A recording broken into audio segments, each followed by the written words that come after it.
കർത്താവാണ് എൻ്റെ ഇടയൻ, എനിക്കൊന്നിനും കുറവുണ്ടാവുകയില്ല.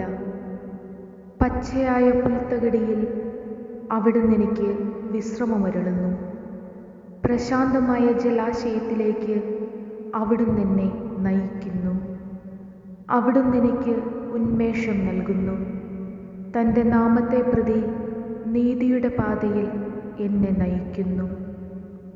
മരണത്തിൻ്റെ നിഴൽ വീണ താഴ്വരയിലൂടെയാണ് ഞാൻ നടക്കുന്നതെങ്കിലും അവിടുന്ന് കൂടെയുള്ളതിനാൽ ഞാൻ ഭയപ്പെടുകയില്ല. അങ്ങയുടെ ഊന്നുവടിയും ദണ്ഡും എനിക്ക് ഉറപ്പേകുന്നു. എൻ്റെ ശത്രുക്കളുടെ മുൻപിൽ അവിടുന്ന് എനിക്ക് വിരുന്നൊരുക്കുന്നു. എൻ്റെ ശിരസ്സ് തൈലം കൊണ്ട് അഭിഷേകം ചെയ്യുന്നു. എൻ്റെ പാനപാത്രം കവിഞ്ഞൊഴുകുന്നു.